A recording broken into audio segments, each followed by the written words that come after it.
अमित जी, एक मुद्दा जो आपके भी काफी करीब है, सीएए का मुद्दा। आज कोर्ट ने भी स्टे देने से इनकार कर दिया सीएए के लिए, तो इसको आप कैसे देखते हैं? ये आपने जो है पारित बहुत पहले किया था, इसको जो है अभी आपने नोटिफाई इतने दिनों बाद क्यों किया, इतना गैप के बाद?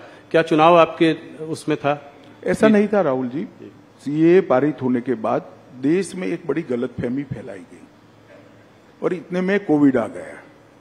हम डेमोक्रेटिक कंट्री में है, जब किसी सच्ची चीज के लिए गलतफहमी फैलाई जाती है तो जो पार्टी इन पावर होती है इसका दायित्व होता है कि सच्चाई लोगों तक पहुंचाए। एक भ्रमित किया गया, ऑपोजिशन ने अपनी वोट बैंक जीवित करने के लिए, वोट बैंक बनाने के लिए भ्रांति फैलाई गई कि सीएए से इस देश की माइनॉरिटीज का, विशेष कर मुस्लिम भाइयों बहनों का मताधिकार, नागरिकत्व छीन लिया जाएगा, जबकि है उल्टा। सीएए से किसी का नागरिकता नहीं जाने वाला है।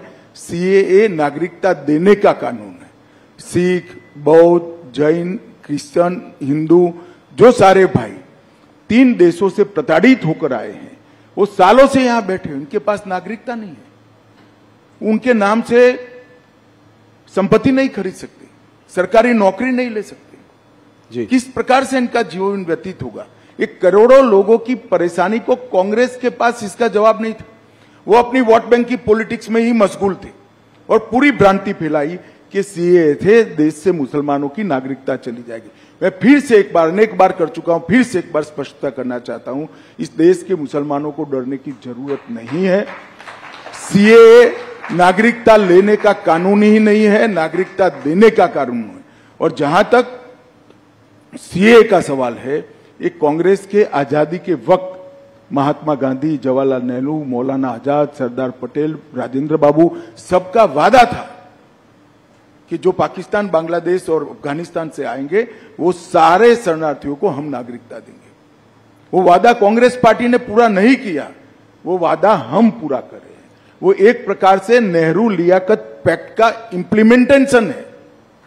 मगर राहुल जी का ये सारे ऐतिहासिक डॉक्यूमेंट से लेना देना ही नहीं है। वो चीट पढ़कर बोलने वाले नेता है, चीट में इतनी सारी बातें आती नहीं है। केजरीवाल जी, ममता जी, राहुल जी, सबका कहना यह है कि जब देश में खुद ही नौकरी और खाने पीने की इतनी समस्याएं हैं, तो जब इतने घुसपैठिए और आ जाएंगे तो इनको हम लोग नौकरियां कहां से देंगे? घुसपैठिए नहीं है। घुसपैठिए और शरणार्थी में फर्क होता है। और मैं केजरीवाल जी, राहुल जी, ममता जी सबको कहता हूं, अगर देश के युवाओं की नौकरी की चिंता है तो आप बांग्लादेशी घुसपैठिए और रोहिंग्यास के लिए क्यों नहीं बोलते हैं? क्यों जुबान सिल जाती है?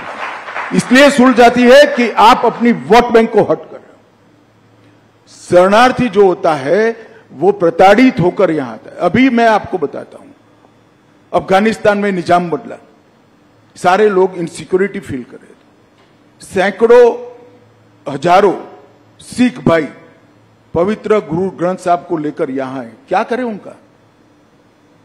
वो घुसपैठिए है क्या? हर सिख भाई बहन का इस देश पर इतना ही अधिकार है जितना मेरा और आपका है। हर हिंदू भाई बहन का इतना ही अधिकार है जितना मेरा और आपका है। इसको घुसपैठिए करार देना ठीक नहीं है। और जहां तक नौकरियों का सवाल है, वो पहले से यहां रह रहे, आज रह ही रहे हैं जी। कहां लोड डालने का सवाल है? और केजरीवाल कहते हैं क्या खाएंगे? केजरीवाल जी, आपको अगर प्रॉब्लम है तो 5 किलो अनाज की अर्जी कर दो, आपको भी दे देंगे, हमें कोई आपत्ति नहीं। मोदी जी हर एक को 5 किलो अनाज दे रहे। ये सारे लोग यहीं रह रहे हैं, कहां नहीं कोई व्यवस्था करनी। इनको अधिकृत नागरिक बनाना है, उनको सम्मान देना है, उनको अपना मानना है, इसको इस भूमि का हिस्सा बनाना है जो उनका अधिकार है। और इस तरह से देश को बांटने की बातें नहीं करनी चाहिए। यूएस स्टेट डिपार्टमेंट और यूएस एम्बेसडर ने भी सीए पे टिप्पणी की है, क्या कुछ कहना चाहेंगे उसके बारे में? मैं मानता हूं कि उनको पूरी तथ्य की जानकारी नहीं होगी। भारत सरकार का विदेश विभाग क्लैरिफिकेशन दे चुका है, इस पर मैं ज्यादा टिप्पणी नहीं करता। परंतु मैं इतना फर्मली कहना चाहता हूं, नागरिकता किसको देनी ये मेरे देश का अधिकार है और ये अधिकार में कोई दखल नहीं। चुनाव पास आ रहा है, अभी कुछ खबर आ रही है कि चाइनीज मिलिट्री ने कुछ दिनों पहले कहा कि अरुणाचल प्रदेश जो है उनका एक अभिन्न अंग है।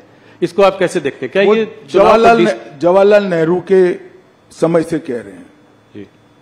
और बहुत बड़ा हिस्सा वो उस वक्त हड़प भी कर गए।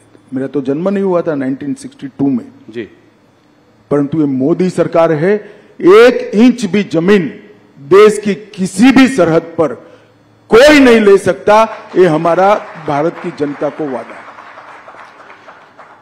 अमित जी, एक सीएए से रिलेटेड सवाल है और आपने भी पहले इसकी बात की हुई है कि ये क्रोनोलॉजी की बात हुई थी कि सीएए के बाद एनआरसी आएगा। एनआरसी की बात आजकल कम हो रही है, क्या इसको ये माना जाए कि इस मैनिफेस्टो में ये रहेगा या नहीं रहेगा? ऐसा है राहुल जी, ये भ्रांति फैलाई जा रही है।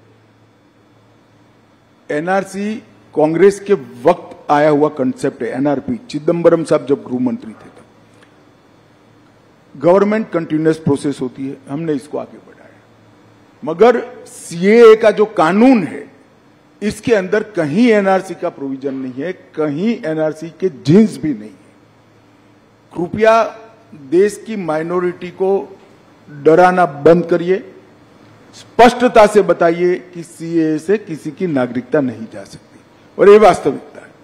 नहीं, पर एनआरसी क्या बीजेपी के मैनिफेस्टो में होगा? अगले टर्म में इसको देखेंगे? अब मैं तो मैनिफेस्टो कमेटी में अभी ड्राफ्ट कोई आया नहीं है, जब पार्लियामेंट्री बोर्ड के सामने आएगा तब देखेंगे।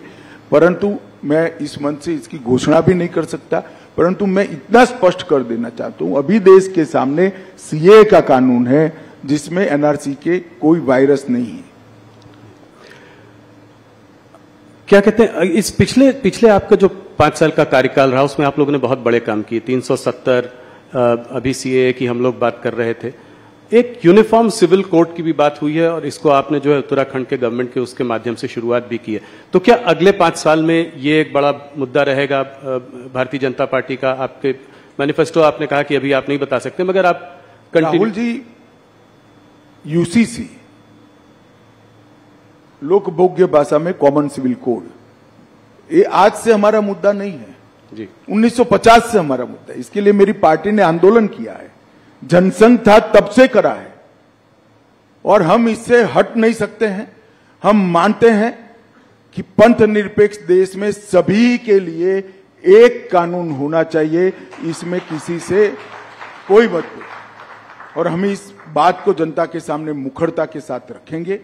उत्तराखंड सरकार यूसीसी लेकर आई है और इस यूसीसी पर इसकी अब सोशल, लीगल, जुडिशियल सभी प्रकार की स्क्रूटिनी होगी, और उसके बाद में कोई एक कॉमन मत भी बनेगा देश का। परंतु यूसीसी भारतीय जनता पार्टी का देश की जनता को वादा है, हिंदू हो, मुस्लिम हो, सिख हो, ईसाई हो, बौद्ध हो, ये सभी ने एक कानून से जीना चाहिए। धार्मिक स्वतंत्रता में कोई दखल नहीं करनी चाहिए। लग्न की पद्धति क्या हो, अपने अपने धर्म के हिसाब से हो, परंतु कानून एक होना चाहिए। ये हमारे संविधान निर्माताओं ने तय की हुई बात है, ये कोई भारतीय जनता पार्टी का एजेंडा नहीं है। हमने यूसीसी को हमारे गाइडिंग प्रिंसिपल्स में एक्सेप्ट किया था, जिसको अंबेडकर जी, सरदार पटेल, जवाहरलाल जी, राजेंद्र बाबू सबने स्वीकारा था। ये सारे कांग्रेस के नेता थे जी।